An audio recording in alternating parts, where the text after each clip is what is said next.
Doctor. Thank you. Can you hear me all right? Is this thing on? Okay. Thank you very much, sir. Thank you for having me come over to your temple. I'm a heart surgeon, as you pointed out. I work in Springfield and in the Kettering campus of Kettering Health System. And I've been a heart surgeon since the early 80s, almost 4 decades now. And I lost count of how many operations I did. But my mission of late has been to prevent heart disease. So I trained in general surgery back in Brooklyn, in a Brooklyn Jewish hospital. So when I first came to this country in the mid-70s, my first home was the Jewish hospital in Brooklyn. So it was 5 years there. And during that time, I've been to the Jewish events, festivals, and temples, etc. But it's been a long time since I've been back in a Jewish congregation.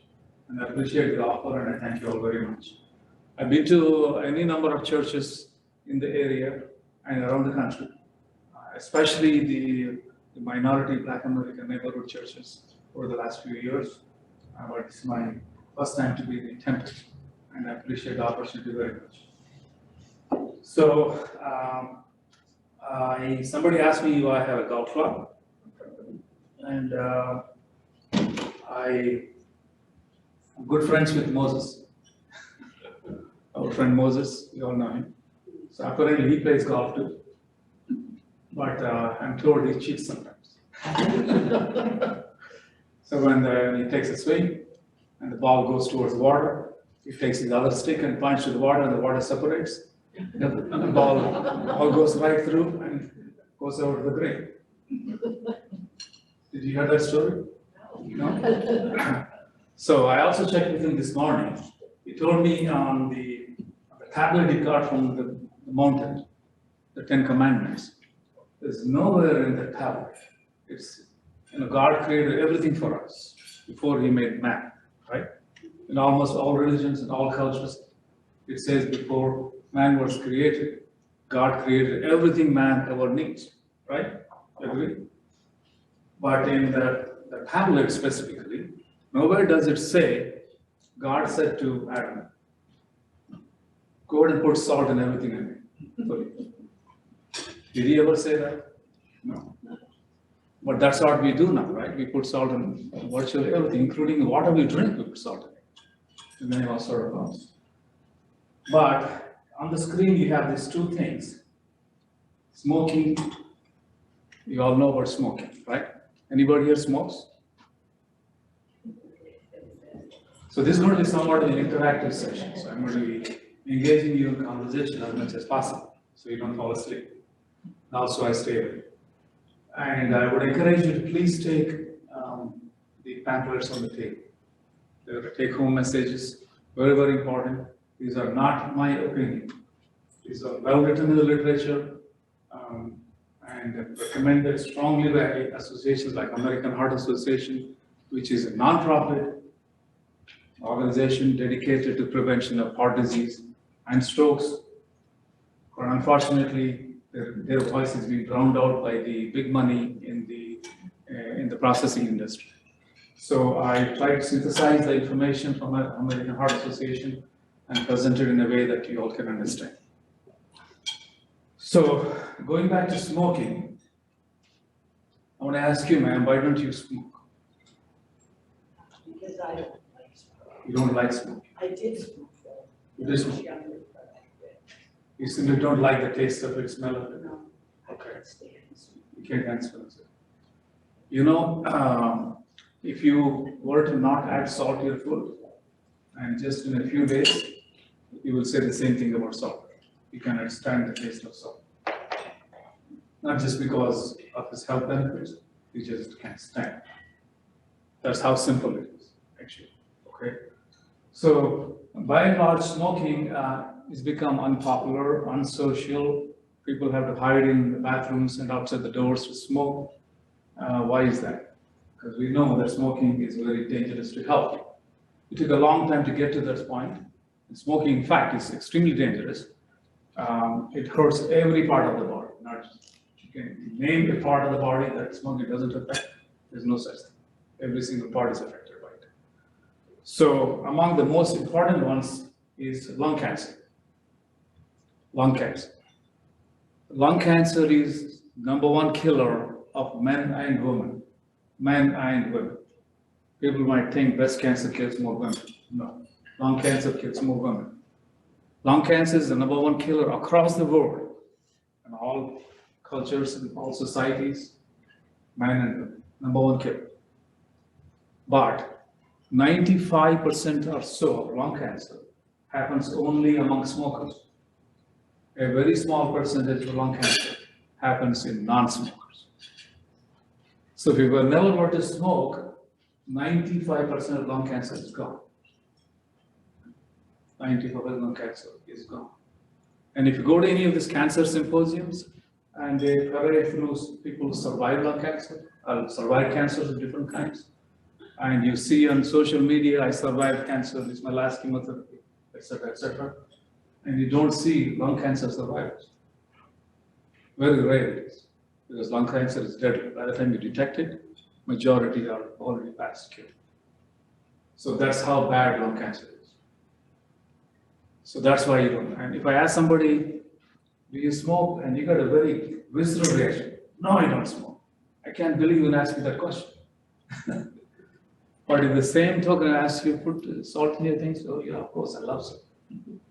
But I'm here to convince you that putting salt in a food is actually worse than smoking. American Heart Association says 80% of heart disease is preventable. 80%. 80% of heart disease is preventable. Something that I do day in and day out. So the reason I got into it, to prevention aspect, is one gentleman come up to me. If you operate on somebody, you help that particular person. But if you talk about how to prevent it, you're helping a lot more people. So I said, oh my God, I never thought about that. So I got serious about it and got into this mission only about 15 years ago. So global risk factors of death. There are about 150 slides. I promise you I'm not going to go through all of it. I will try to limit the number of slides to very few. So it's not me saying, World Health Organization releases report. High blood pressure, I hope you can see that, alone, as one of the problems from eating salt, kills more people than tobacco. It's not my statement, it's World Health Organization. It was released in 2009, okay, almost how many years? More than a dozen years ago. We still are not paying attention. It kills more people than tobacco. That's why I have the term public enemy #1. That's where it came from. Public enemy #1. So it kills more people and disables more people than anything else. So that's why I got into this mission. Impossible. Prevent hypertension. Why is it impossible? First thing is, as I walked in here, one of the ladies approached me. If I don't eat salt, I guess I'm not eating anything else. I guess I'm not eating anything else. The idea is that if you don't put salt, food it's terrible, and you're not going to have a social life, you're not going to find anything, you're leading a dull, unsocial life. So I can't eat. So that's unfortunately a common theme, but it is not true. So our family has gone salt-free for 15 years. 15 years.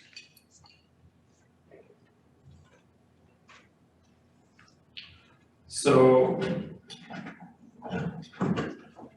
can you hear me in the back all right? Okay.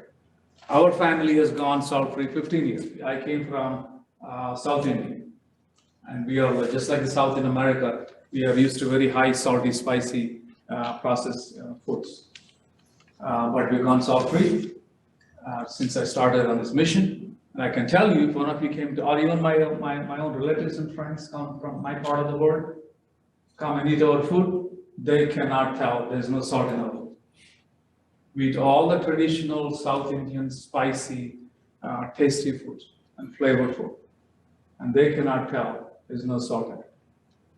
The point is that you should not think that if you're not eating salt, you're going to have a bland, tasteless, worthless life. Now, what's the point of living life? It's exactly the opposite. You will still enjoy everything that you normally enjoy. You got to get creative. And more importantly, you don't suffer all the consequences of putting salt in your food, which are going to make you're going to live, you may not live longer, but you won't suffer all the consequences of salt. Oh, you're going to die someday anyway, you will tell me. Might as well die of this. No, it's not about dying, actually. We're all going to die, there's no question about that.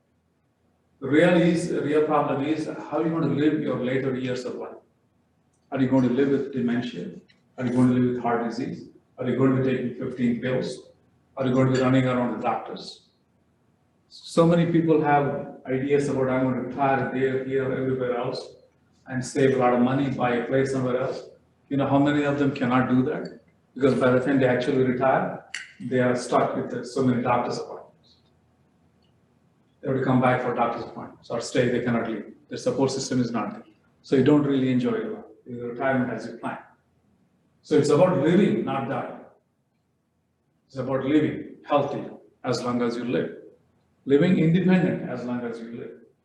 Not so much how many years you're going to live. That's important too. It saves lives.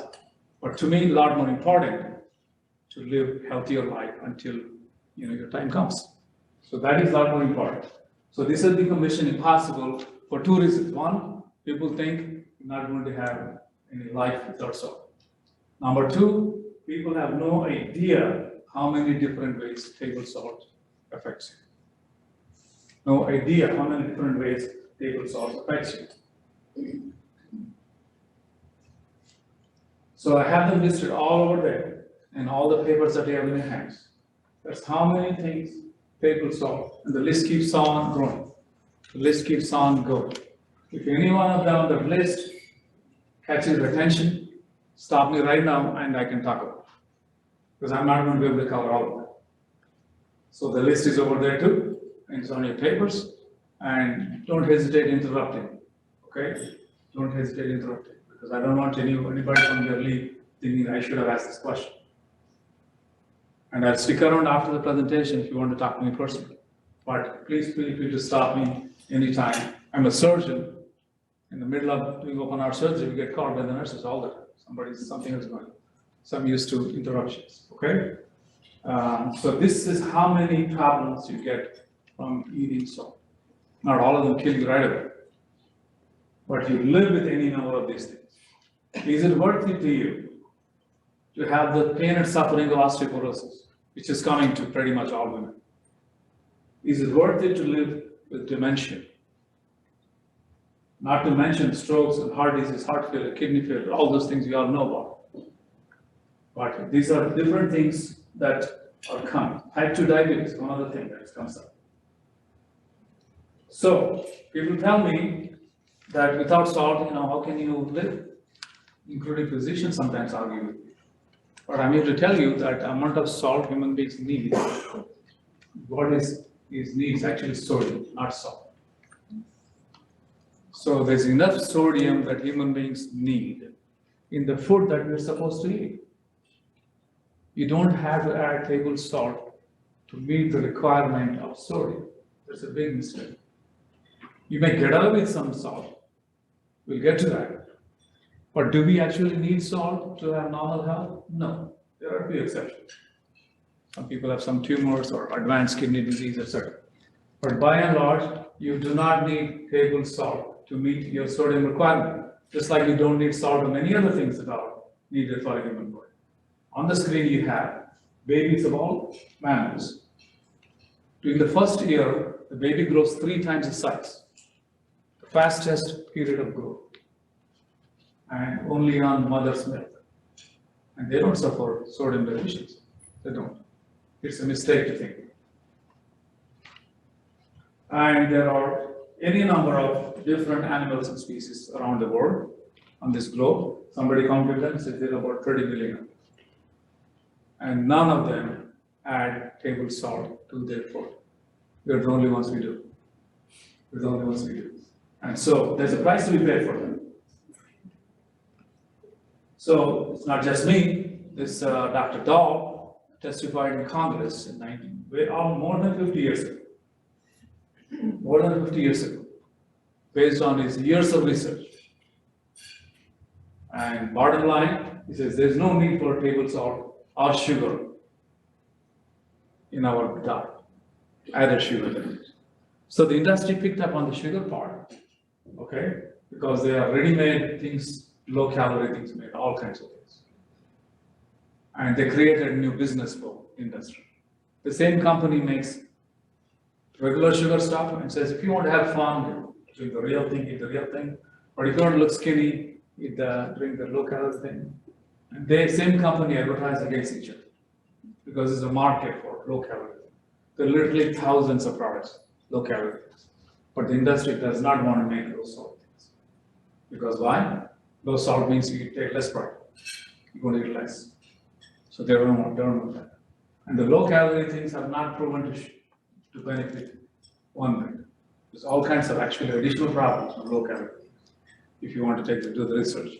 But anyway, so this goes back to more than 50 years ago, that you do not need table salt. So somebody asked me earlier on, is there any evidence to show the benefit to cutting back on salt? This is one of many studies. What is interesting about this study is just in a matter of 12 weeks, 1 out of 3 came off medications.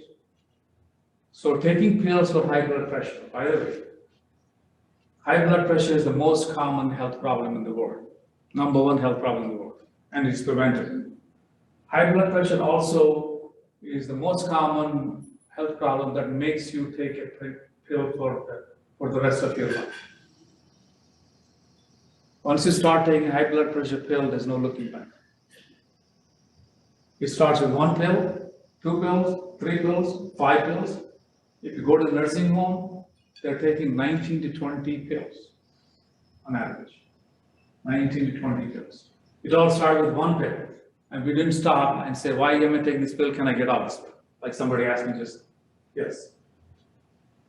So if we do start with a high blood pressure pill, Yes. if we adopt this diet that you're talking about, can you get off the pill? Yes, that's exactly what it says here. Sorry, I didn't get that. I was listening to you, I wasn't reading. So this is my experience. So many people come up with that all the time. Now I take 2 medications. I used to get 3. I used to take 1. I'm not on any medications. Very, very common. So if you want to scale back, you're taking, if you start taking blood pressure pills, you're just got on a bus that's going down there. Okay? You're just checked into your Roach no checking out. But if you want to stop it there, you have to start on the first place to start is cut your salt. The other area that I hear about constantly is I lost weight.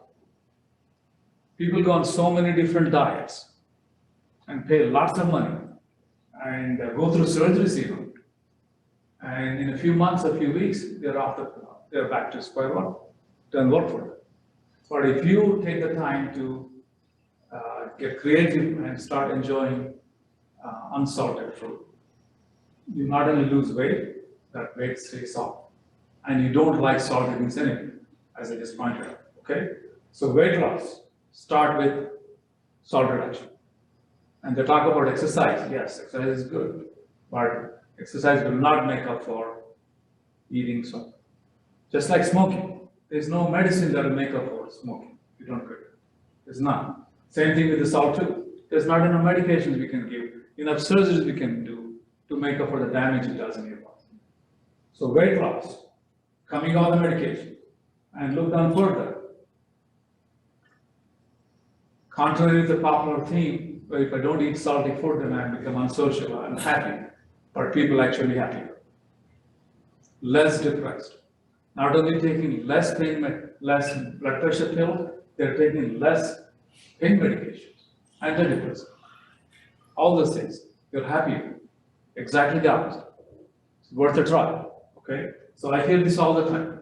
And this is a study from Australia that showed that. So we need to, I tell my physicians for the walk. So these next 2 slides are very, very important. I have them on your handouts. You don't need to actually study or just glance over it. in a single glance, you have a list of, fruits and nuts. I'll go back and forth, okay? And the red line is sodium, and the blue line is potassium. So you all agree that fruits and nuts are things we can eat, right? And that's actually the most natural food for human beings. You can eat fruits and nuts without putting through any process. And you can eat them anytime. So you see, just in a glance, that the things that we're supposed to eat are very high in potassium and very low in sodium. And that sodium that there is not salt. It's sodium that human body needs. So that's how we get our sodium. We need ever so little sodium. But we need a lot of potassium. You'll see from either fruits or nuts, same stuff. Okay?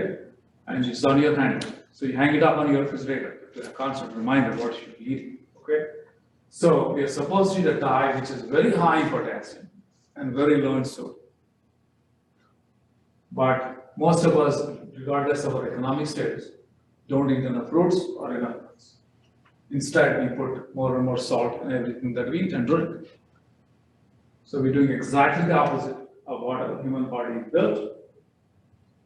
And one Tulane professor calculated that our kidney is being bombarded about 70 times its capability to tolerate this salt on average. So at some point, the kidney says, I had enough. And at that point, you start developing high blood pressure. So at what point you develop high blood pressure? This is also on your handout. Is a study from Dr. Dahl I showed you earlier on, who went to Congress. He found it was something very interesting. He did this very interesting experiment on rats. He found by feeding them salt, some rats become hypertensive very quickly. They develop high blood pressure and died very quickly. And some rats did not. So the red line, or the rats, develop high blood pressure very quickly, and the green ones were resistant, did not. So he called them, the red ones, salt sensitive, the green ones, salt resistant. And being salt sensitive and salt resistant is transmitted to the next generation, on and on. So he's able to create an entire line of rats who are salt sensitive or not, or salt resistant, either. And he found every variation in between. Okay, so how soon you get hit with this problem with the salt depends on where you fall on that particular graph. So just so you know, Black America is the most salt sensitive ethnic group in the world. By far the most salt sensitive people. Caucasians on average 25% salt sensitive. So unfortunately, there is no easy test to tell you how salt sensitive you are. Maybe 10 years down the road, we might come up with a test that tells you where you stand with it. What's your salt tolerance level? But right now we don't. So a smart thing to do is you might think you might be salt sensitive and try to cut back on your salt intake to a point you're not putting any salt in. 25% Caucasians are salt sensitive. So now what happens if we eat salt? Here comes the thing. What is high blood pressure? So I have this problem. I walk around the hospital and stop a nurse or a student and ask them a simple question. What is high blood pressure? So this is a third upside. People have no clue what high blood pressure is, including people in the medical profession. Oh, there's something, my pressure is high, so I take it. So what do you mean my pressure is high? What does it mean? Why is the pressure high and why it happened? What did you do to yourself the pressure is high? And what happens after the pressure is high? And this is hopefully something I can have your attention. My most important mission today is to explain in the simplest way what is high blood pressure. And I don't use any slides. So most of you know salt is like a sponge. It retains water. It retains water. People take water pills, most common medications used. Those who are salt sensitive know that if you eat something salty, by next morning your shoes don't fit, or your ring is too tight, or you put on 2 pounds just like that. Those are very salt sensitive. and some of you sitting here all. Related to just water. And if you really just use that example alone, if you cut back on salt, so much of the water weight goes away just like that. You don't need any medication. So salt retains water, simplest way to explain. Okay? And what happens then? You all realize heart is a pump. As we're sitting here, each one of us, the heart is pumping 5 liters of blood. It's pumping. It's pumping. Constantly. 24/7. Every second. Every minute. Sleeping, awake, running, walking, dreaming, whatever you do. Heart is pumping all the time. From the time you're born to the time you're 6 feet under, the heart is pumping. Agree? Anybody is in doubt about it? Heart is pumping. And where is the heart pumping the blood to?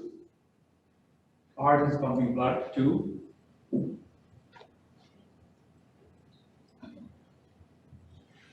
the heart is pumping blood into arteries. Arteries are tubes, just like network of roads. The heart is pumping blood into the tubes, one like this. We call them arteries. So heart is pumping, the blood is going through, right? And you don't realize any of it, right? So every time the heart pumps blood, our arteries are not like a rigid tube like this. They're not. Every time the heart pumps blood, the artery relaxes. Each and every single time artery pumps blood, the artery relaxes. And so there's a divine romance in our body between the heart and the blood vessels. Each time it's kind of a dances with stars.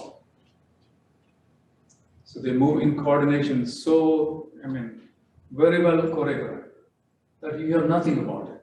5 liters of blood running through us, so you don't hear or feel anything about it. Every single time the heart pumps blood, the artery relaxes. It's going like this. All the time. Okay? So once you are eating salt, what is retained? There's more blood to pump, more volume. But there's only so much the artery can take, right? There's one other thing that happens. These artery walls, just like in smoking. You can tell somebody smoking from a few feet away because his face looks different. Looks like darkish or hue. You can tell he quit smoking, but his face becomes bright. That tells you that arteries are choked. Okay. So same thing happens with salt too.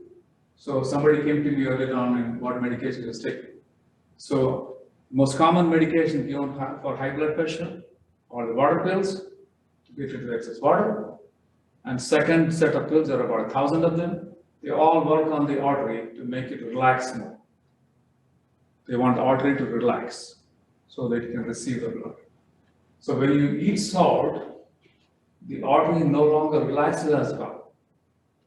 The heart is pumping more volume into an artery that's already not relaxing. It's choked. It's choked. So instead of being in a Dances with Stars, in a dancing floor, your heart and your arteries now just entered a boxing match. They're fighting. The heart is pumping, the artery says, I can't expect. So that increases the pressure. Each time your heart is pumping, the artery is not sufficiently relaxing. The heart is pumping more blood, that's what makes high blood pressure. So you created a battle between the heart and the blood vessels by your taste habits and social pressures and so on and so forth. Instead of moving in an extraordinarily coordinated effort, now they are fighting with each other. And typical of dancers who are out of sync, the fight happens in certain places. We'll go over that. So you created a battle inside of your body between the heart and the blood vessels, which is called high blood pressure now. And in that battle, there is no winners. There is no winners. The heart loses, the arteries lose. The heart loses, and the arteries lose. How does the heart lose? So,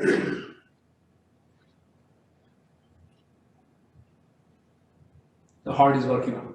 If you have high blood pressure, the heart is working on all the time, 24/7.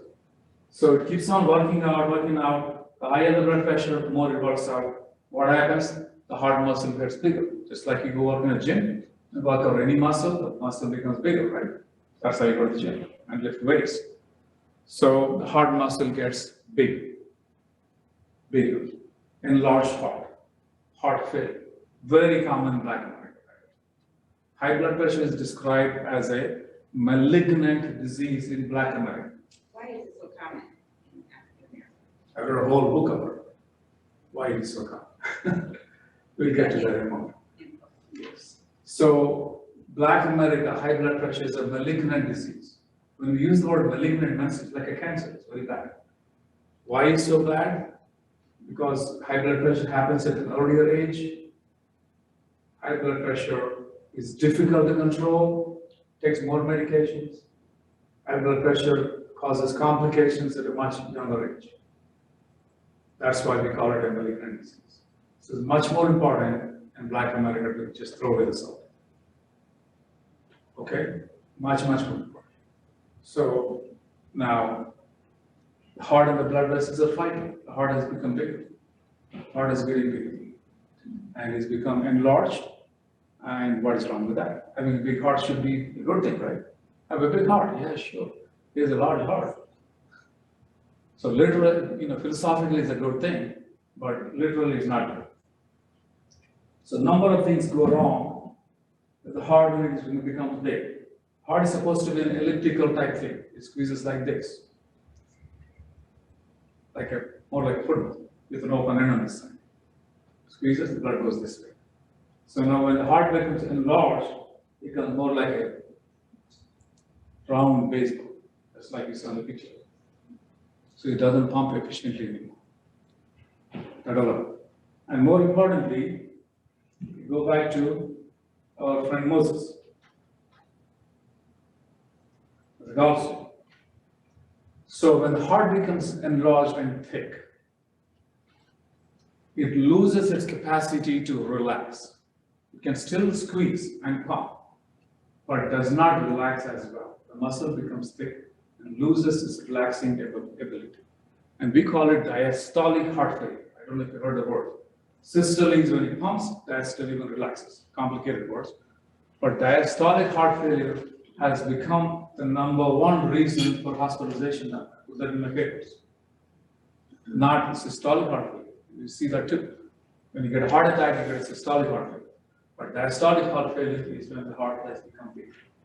So what's wrong with being big? What is wrong with not being able to relax? So you want a golf course and you go there and say, today I make a new rule. You cannot take your golf club all the way up here. I want you to just take only up to here. That's the new rule. Okay? So this is the backswing, right? You can only take it up here. You cannot take it up here. So now you swing from here. Do you think the ball will go as far? No. So that's what happens in the heart. In the earliest stages, when your relaxing capabilities decrease, early stages of diastolic heart failure, what you notice is you're not as energetic anymore. You can't do the same things that you used to do last time. All you do. Subtly, it kind of develops within a very slow fashion. And during that time, you just convince yourself, I'm just getting older. I can't do that. I'm no spring chicken. So now from here, you lost the backswing to here.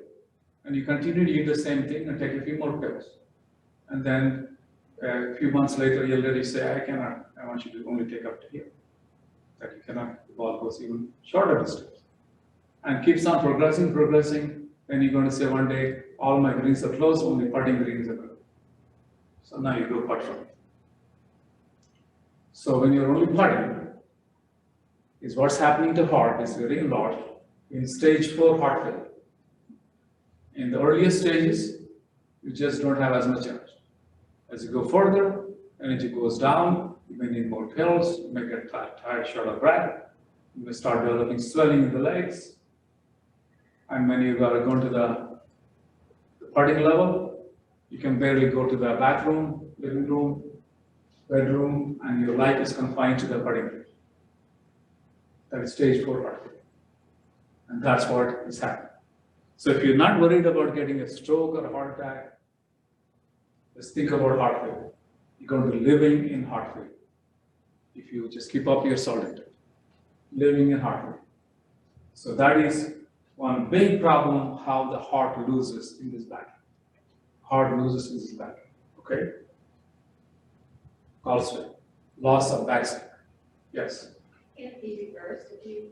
To some extent, it can. But if the heart goes to stage 3, 3, 4, you're going in and out of the hospitals all the time. We call them round trippers.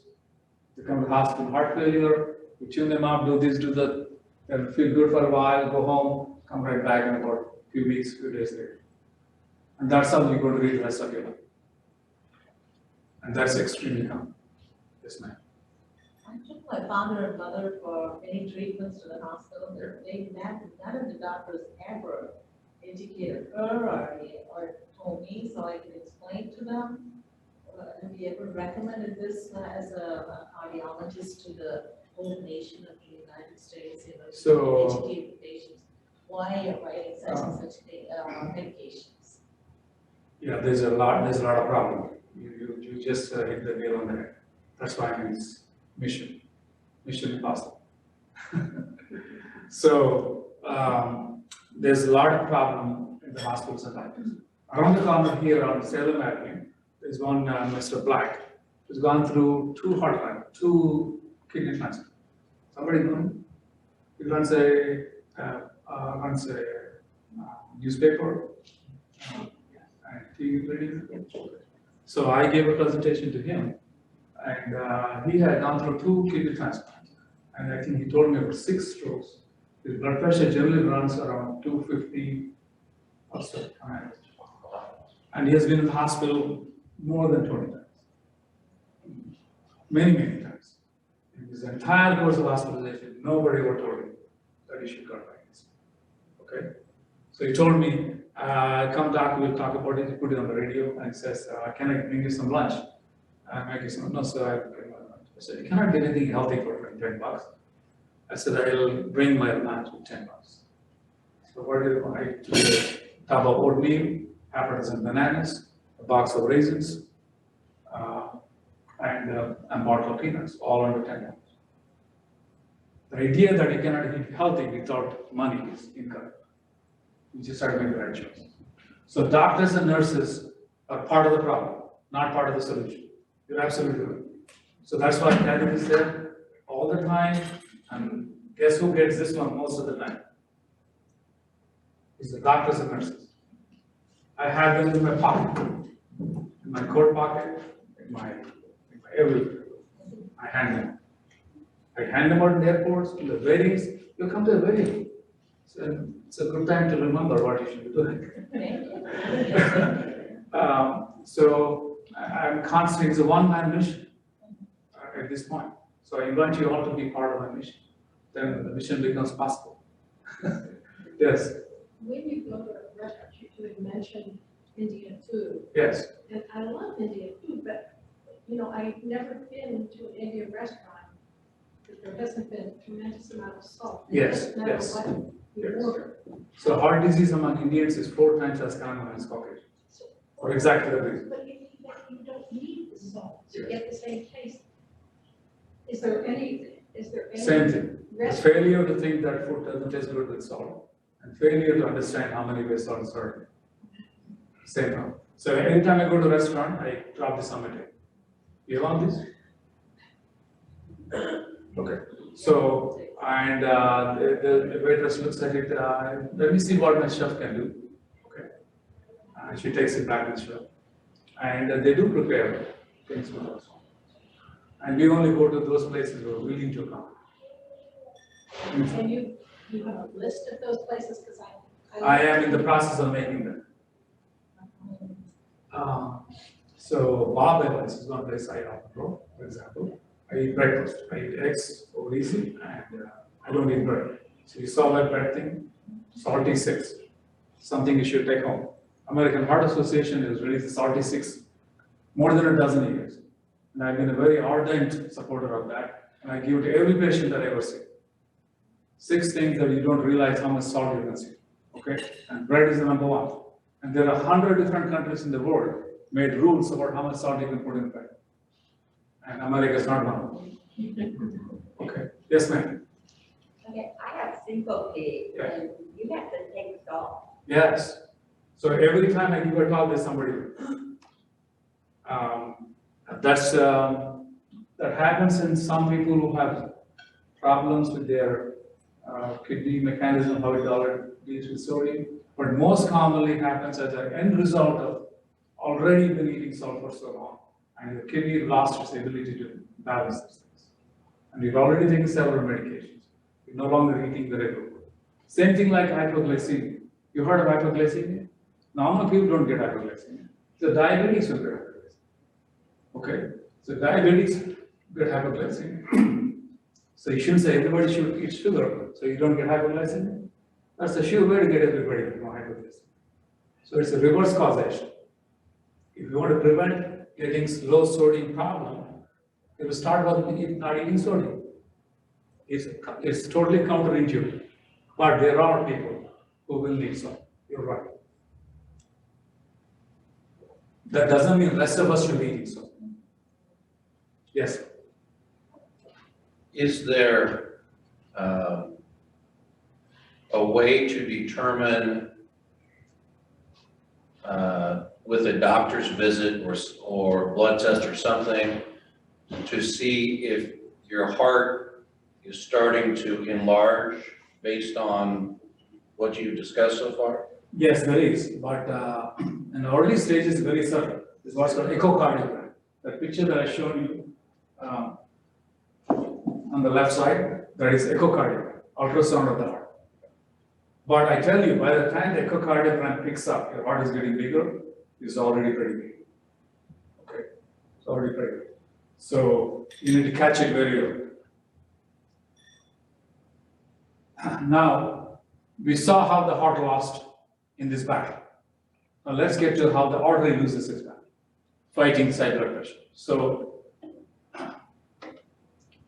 now on the top there is a blood flow, water flowing, what we call laminar, smooth flow. You stand in front of a river like in Cincinnati and stand at the Ohio River edge. You have a hard time figuring out which way the river is flowing. Yes? The river is going so smooth, you don't know. But if you stand in front of your temple and look at this little minor river that's falling down, there's no doubt about it, right? So top one is when the water is, heart is pumping, the artery is relaxing, everything going smooth, you don't hear nothing, okay? But when the arteries and the heart start fighting, the blood flow is not smooth anymore. It's very irregular. So just like in real life, if you're driving straight on the road at a certain speed, and the road suddenly forks or turns, and you're paying attention, you slow down and turn. But if you're like a bullet that's already taken off and you have no control over it, what's going to happen? You're going to crash on the edge. So that's what happens in real life. So you get what's called a scratch factor. So the other day there was a news, another golfer, Tiger Woods, you remember him? He was driving somewhere in a canyon road and he didn't slow down and crashed on the side. That's what happening in our body. When the heart and the artery are not coordinated in the relaxation, and the blood has to turn or branch in those corners, just like the dancers who are out of sync, they step on each other's toes or bump into each other's nose. There are a few places in the body, those arteries are vulnerable. And every place the artery forks or turns and the blood cannot slow down, you get a scratch. You get a scratch. The artery gets scratched. Scratch, scratch, scratch.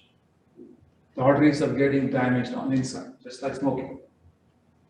In those bifurcation, forking, trifurcation, starting points, turning points, locations like that. The arteries are getting scratched constantly with each and every heartbeat. With each and every heartbeat, arteries are getting scratched. Once they get scratched, cholesterol innocently builds on those damaged areas. So an example of an artery, I don't know if you can see well enough or not, where the arrow points out the picture of somebody's arteries of the heart. And the blockage is right at that point. I don't know if you can see that. We call that the Widowmaker blockage. When the blockage goes down, the entire heart loses blood instantly. And here's another example, artery going to the brain. Right at the fork is a blockage, at the arrow. I don't know if you can see it. So why did the blockage happen there? This is why we do the surgeries, because we have to build a bypass around the blockage, because artery beyond that blockage is okay. This is how the cardiologist put a balloon and open that blockage, because it happens in the spots. So why did the blockage happen there? If it is a cholesterol problem, my friends, question is, why is the blockage happening only here? Not here, not here, not there, not there, anywhere else. Why only there?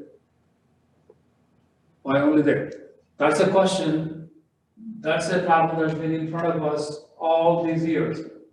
You've not paid attention. Why is the blockage here? Nothing here, nothing there. This is not going to the brain that we clean up. The reason is at that bifurcation is the maximum turbulence. That's where the artery experiences most scratching effect.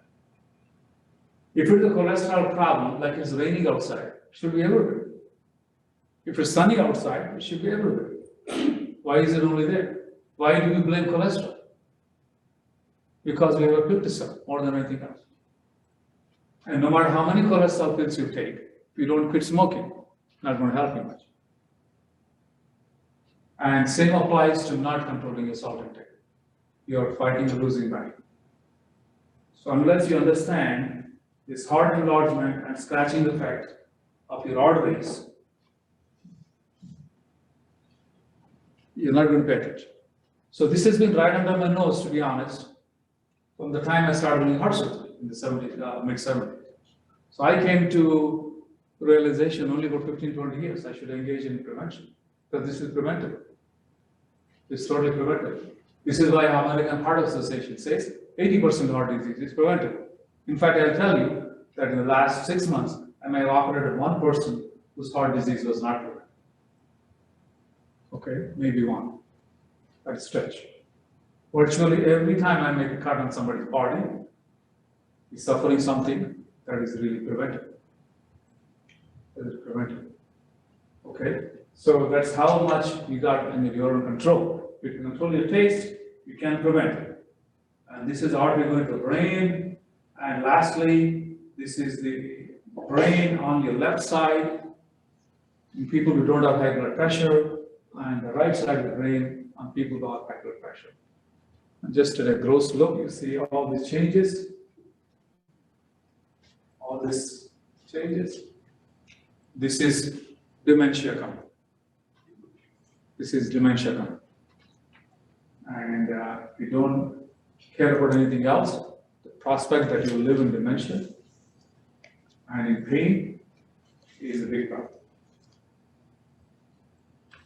So if you prioritize health, you'll be surprised how easily taste will change. But if you put your taste first, health always going to suffer. So lastly, about the obesity. I can go on about a few other subjects if you have time and interest. So if you want to lose weight, you need to start with cutting back on salt. Two things happen. First, the water weight goes up in a matter of days. Okay? And secondly, what happens is, if you don't put salt into things, there's what's called a stop sign in your brain. Let's say you like bananas, okay? That's your most favorite thing to eat. How many bananas can you eat? You can eat 1, 2, maybe 3. That's a lot. You must still be hungry, but you cannot eat any more than 2 or 3 bananas. But if you make a banana pie, you can finish off 20 bananas. So same thing with many other foods. If I ask you to eat potato chips, unsalted, eat so much and you're done. But if you give them salted potato chips, you can eating all day long. Peanuts, they give you unsalted peanuts, eat so much and you're done. but if you take them salted, you keep on going. So the stop sign in your brain that tells you to stop disappears or goes away or moves further back. This is what the industry doesn't want people to know. Industry doesn't help me to promote prevention of hypertension. But if I start talking about sugar, they will sponsor me. They'll send a charter jet for it. And put me up in a 5-star hotel and they provide 20 people to run this show. Because through me, they're going to sell so many products. But if I say don't put salt, they don't hear about it. And they will do everything possible to cite it. Okay? That's exactly the reason. The stop sign disappears. You try that yourself. Just like this potato chip company says, you cannot stop with one of our potato chips. You go. That's exactly what the industry wants. Keep eating more and more and more without any stop. And that is the principal reason why people put on weight between large portion size and water retention. If you do the opposite, the water retention goes away and your portion size progressively goes smaller. And you're happy with it. You're full, you're done. And once you get used to unsalted diet and reach a point like you're reacting against smoking, you don't like the taste of salt, period. Doesn't matter what, don't know about anything but health. You don't like it. You can reach that stage very easily and quickly, and you can get there. So I'm going to stop here, and hopefully some of you will join this mission and make it possible. And somebody asked me a question about why Latin America is so salt sensitive, right? So you recognize that picture? Okay. How about this one? Okay. We can talk more about it. Yes. Okay. Anything else you want to talk about?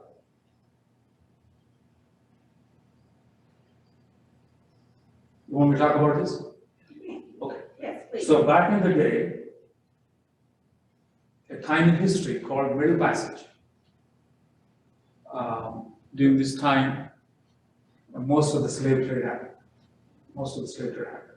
During that time, slave traders picked up young men and women from this part of Africa called the Gold Coast and carried them across the Atlantic to various destinations in boats during summertime. And that journey on average lasted 3 months. And while they were on those boats, they were packed like this. And if you say Middle Passage on Google, you'll see many images like that, many of them like that. So while they were packed like that under the hull, traveling across the Atlantic for 3 months straight, they died of one problem. A lot of people died of one problem, and that was dehydration. Who said that? Dehydration. Of course, dehydration. So when they died, they got thrown overboard. So those who made to the shores of the various destinations had a defense mechanism. The defense mechanism was salt sensitive. So they retained more water, more likely to survive. So the present day Black Americans who are descendants of those slave traders are very likely to be salt sensitive because of that survival mechanism that saved them on the boat island, but is still paying the price.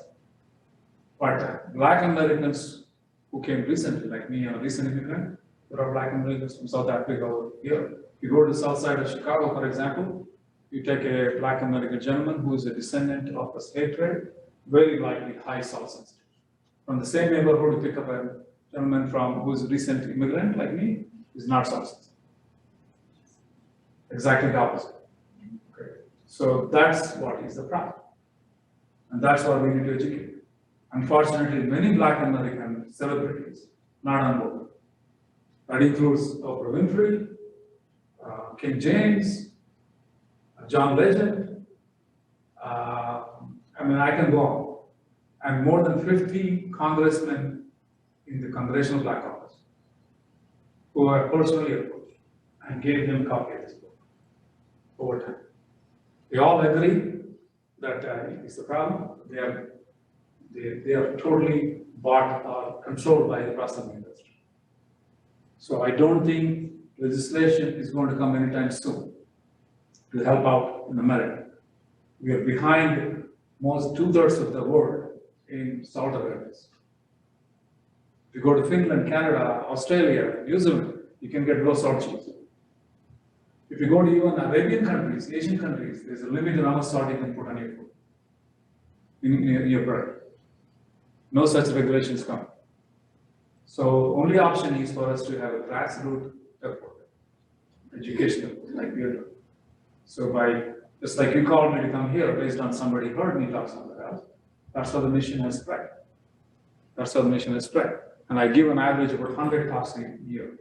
Even through the COVID years, I've still given a lot of talks through Zoom. We visited more than 100 churches. I lost count of it.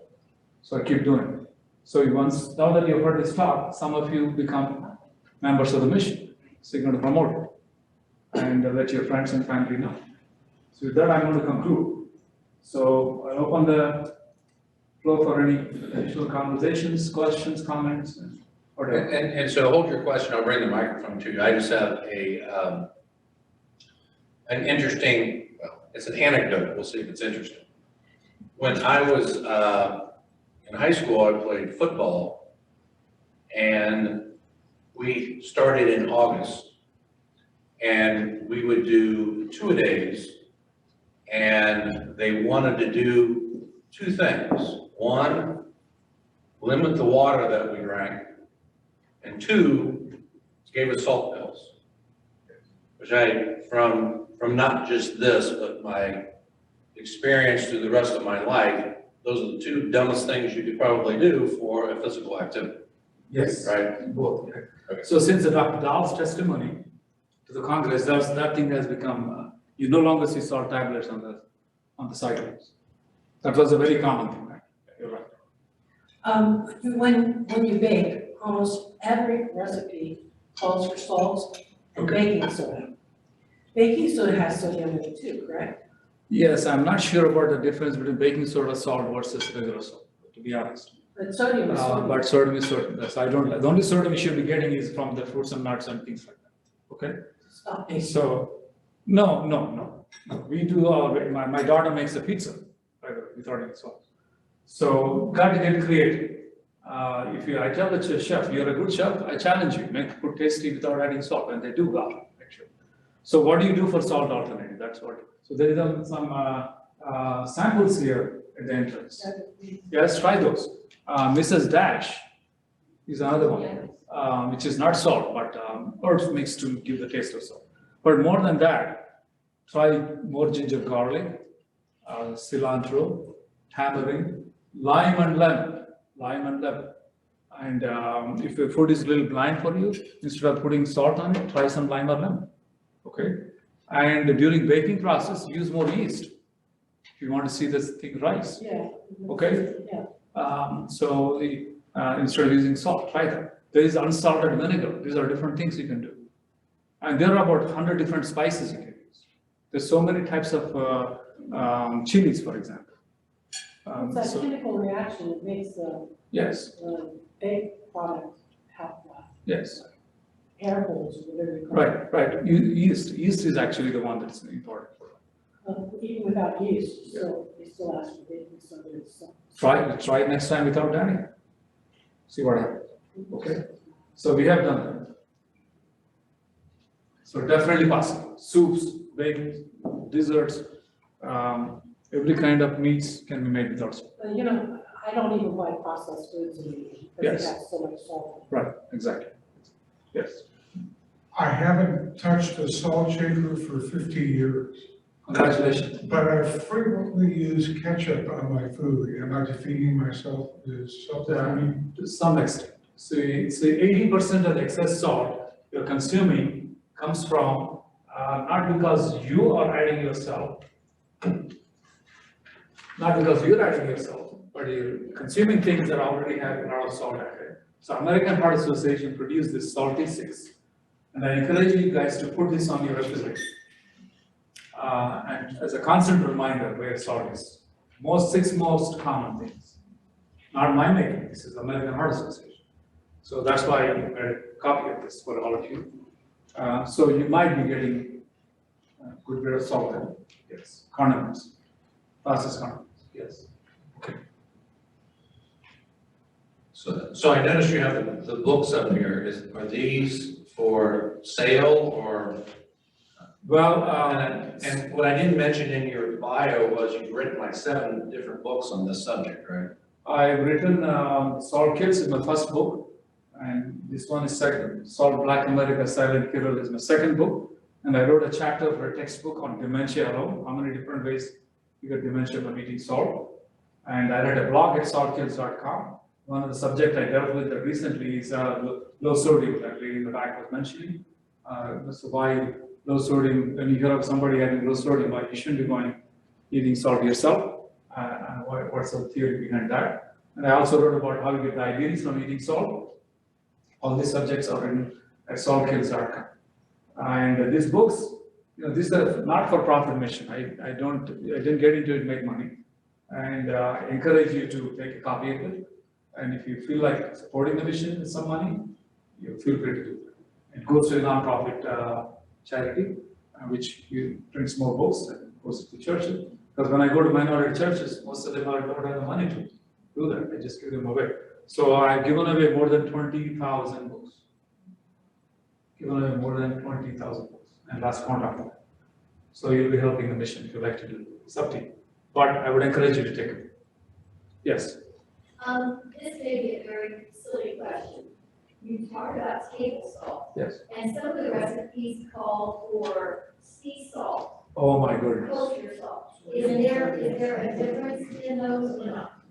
Yes. So just for asking that question, I want to give you this book.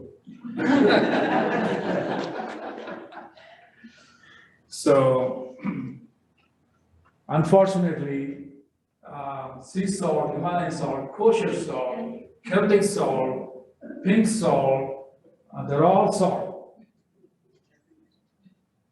They're every bit salt as the modern salt that you buy in the store. You get all the bad effects of the salt doing the Himalayan salt. And the trace elements they claim that they're in those special salts is not how you get those elements. You should get what the body needs from eating things what the body is supposed to eat, not salt. So there's no benefit to be had from those elements that they claim, okay? On the other hand, you pay the price for all the salt that you get. In fact, this is one of the first press releases I issued, actually. It cost me $5,000 to do that against Costco. And you can get that by go to heart surgeon and say Costco, and you will see that. And I don't know if this is connected to internet or not. I can. You say heart surgeon and Costco, you will see my very first press release. So Costco back then claimed in their advertisement, sea salt is better for your health. Okay? And I called on them on the carpet and issued a press release. I went in front of Costco, put myself a picture, posted it on the internet, and Costco and every other company start advertising that sea salt is better for you. You do not see the advertising. But they've done with this subtle marketing to make people like you believe that sea salt is better for you. The campaign is called Now Made with Sea Salt. Makes you believe there's a new management running the old restaurant. And everybody wants to try it, right? So that campaign is very successful, very damaging. These are many subversive ways they use their talent and money to hurt people instead of helping, okay? And did you get that, sir? Yeah, heart surgeon and Costco, you will see it. Yes. Okay. But the battle is not won because they figure out how to market it without actually saying it's better for you. Okay, that's a very good question. Yes. So, and I'll keep your hands up, okay, too. So, it seems like the best way to implement this would be by getting some information about, I don't know if I should use the word diet, but not only a diet, but recipes so we can make these meals that are flavorful without salt. Yes. And so what's the best way to get that information? And also, other information, is there a website, or do we just take your name and put it in Google and that'll lead us to where we need to go? Saltkills.com. Saltkills. Saltkills.com. One word. At least you all my writings. So, you know, the answer to that is you have to do individual experimentation. Everybody's taste is different. But once you understand that you're hurting yourself, compromising your life, just like smoking, and if you understand the real life, you're creating a battle between your heart and blood vessels, which both are going to lose. Once you understand that, then I believe you all are going to make your own effort to figure out how to eat better. Okay? Yes. We are a Jewish congregation. Although most of us are not kosher, there are rules of kashrut that many Jews do follow. One of them is that you kosher your meat, which means you salt the meat to pull out the blood, and then you rinse it off afterwards. But obviously, there's a significant amount of salt left in whatever red meats that have been koshered. Would that cause additional heart problems among that population? The answer is yes. If you use the salt to process your meat, that's why the frozen chicken is on the list of American Heart Association 6 items. I think you can figure out. I don't think Moses meant for you to put salt in. I don't think so. But you got to figure out. How to come up with an alternative. First of all, these salt got into the food because it was a preservative. You know, it was a preservative. But now everybody has a refrigerator, except in the poverty-stricken areas. We no longer need refrigerators.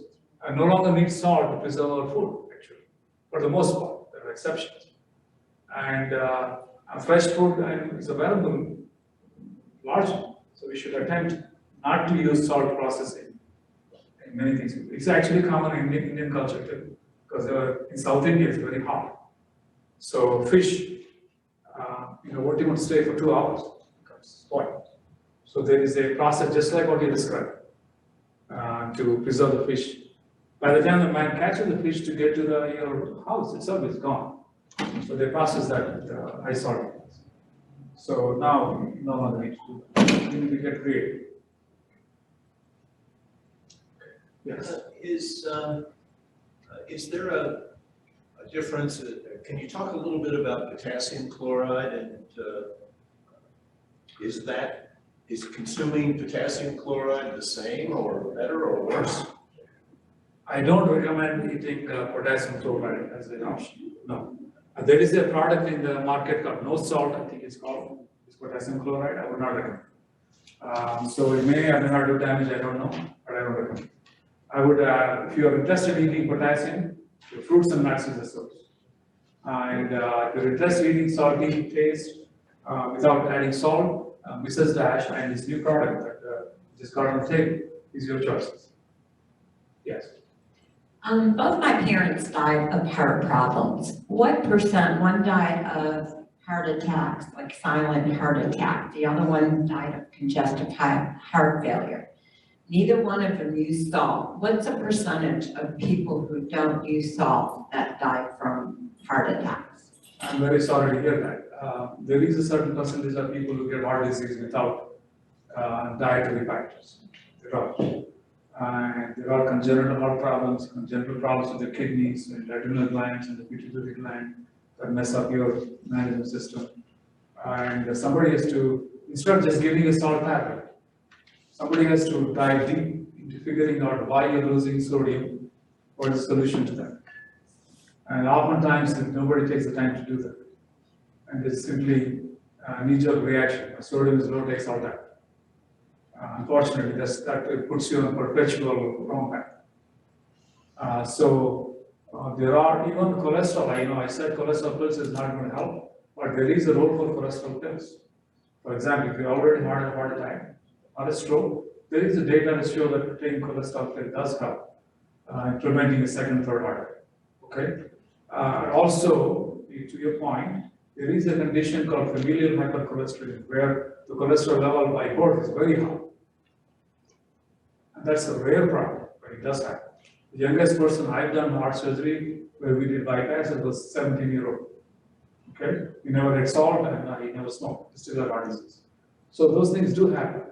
Heart surgery is not going to disappear if you don't stop smoking and don't eat salt, but we will limit it to those kind of conditions where we unfortunately have met that problem. So without knowing more details, I can't tell you, but that does happen, unfortunately. Is cholesterol affected by salt intake, or are they completely separate issues? At this point, I would say they're separate issues. So two independent issues, independent risk factors. Framingham study, which actually was done back in the 70s and earlier, listed the risk factors. Number one was smoking, actually number two was high blood pressure. Cholesterol came very distant, third or fourth, only if it was very high, like I was just described. Or certainly because when somebody crosses this blockage, it was full of cholesterol, and they said, oh my goodness, we have a pill to stop. So we're done completely in the wrong track. Nobody looked at why cholesterol built in that particular location, like I was pointing out. The problem is the location, not cholesterol. The problem is the dynamics of that location. The fight that's going on between the artery and the blood flow in that particular location, not cholesterol. Cholesterol is an incidental factor.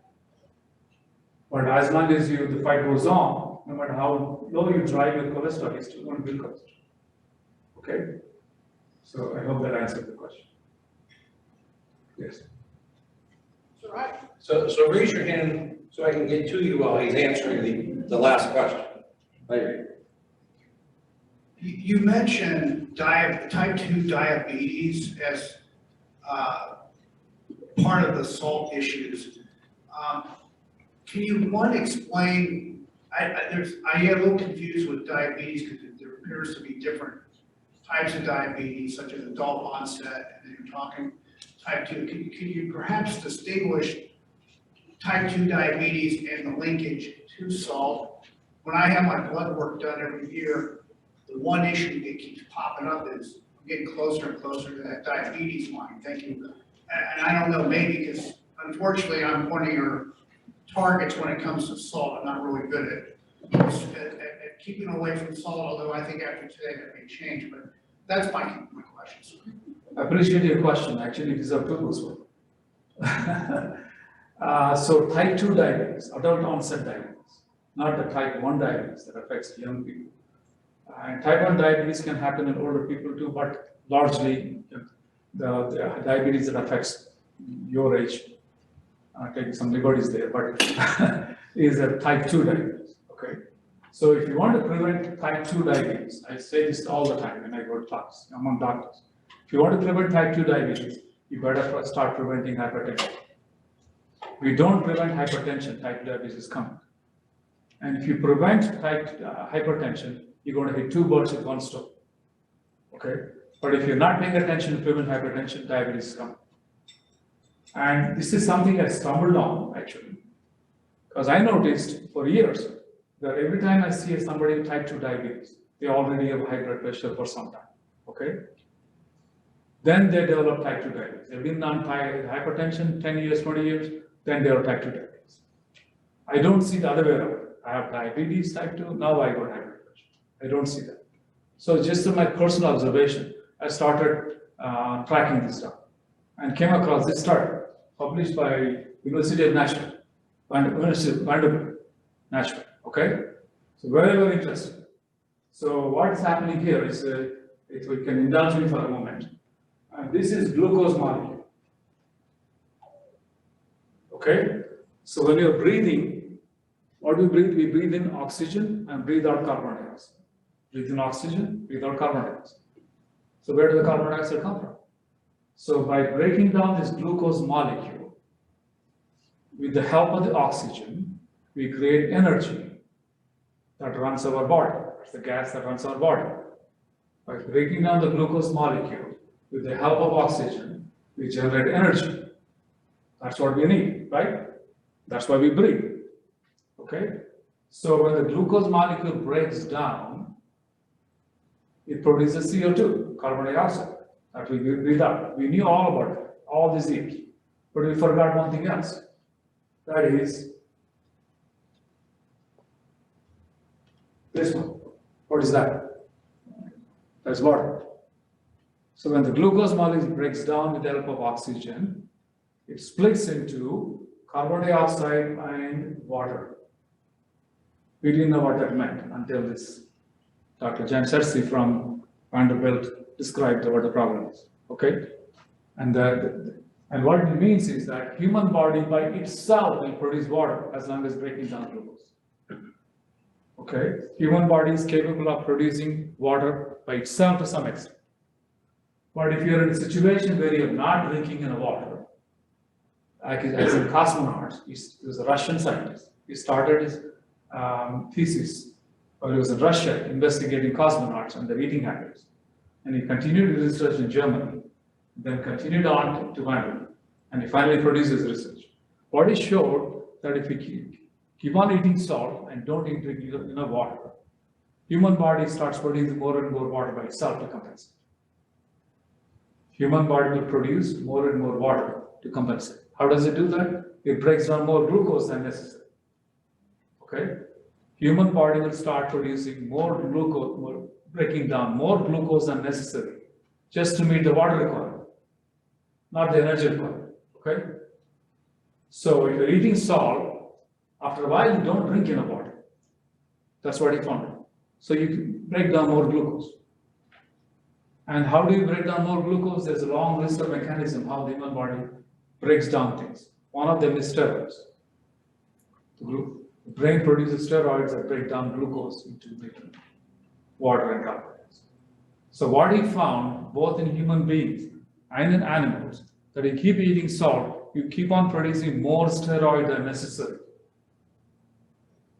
Human body produces more steroids than necessary, so that you get the required water content. It's a little complicated, right? So human body starts producing more steroids than necessary, just so you get enough water. And in that process, your glucose mechanism goes up after a while, okay? And you get type 2 diabetes. Doctor, my 11th grade chemistry is making me ask this question. Shouldn't this be Seriously. Shouldn't there be Thank C you. there? Okay. Thank you for that. I didn't pay attention that day. Thank you. Well, Somebody else pointed out, but I need to correct it. Thank you so very much. That means you're paying attention. There is actually, if you go to saltkids.com, there's a full explanation of what I just told you. And it says research links table salt diabetes. And you can see it. And in the last 2 years, another paper got produced in Europe. It actually tells you that if you eat 2 grams of sodium, right, every gram of sodium increases the risk of diabetes by 40%. Every gram of sodium, salt, increases the risk by 40%, something like that. Okay, I'm very fuzzy on the exact numbers, but high number. So there is a direct relationship between eating salt, not only to high blood pressure, but to type 2 diabetes. Okay, and the reverse is exactly true. If you stop eating salt, your diabetic medication go down, your hypertension medication go down. Okay? So, okay, final comment. So we have streamed this using our new technology, and we are also recording this. And so a comment I want to make to Suzanne is, it's obvious to me that the camera adds 10 to 20 pounds because I'm looking at my image right now. And I'm not really pleased with that. So if you could Photoshop me to be as thin as the doctor, I would appreciate it. But there was, I didn't know how impactful this talk was going to be for me personally. And because of weight and the fact that I am taking a blood pressure medication, I'm going to do some research on my own, as you suggested, to see how I can incorporate some of this stuff into my own life. And so I don't, if I live a long time, you don't want the dementia, you don't want some of those other problems that he said. So very informative. I appreciate you being here, and let's give the doctor another round of applause.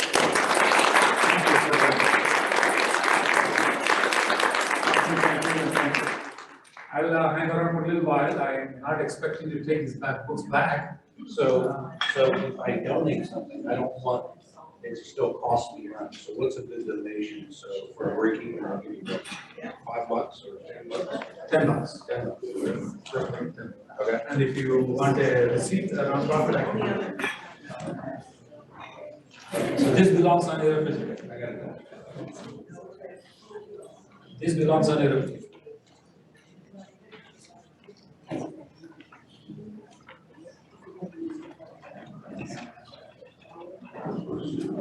Yeah.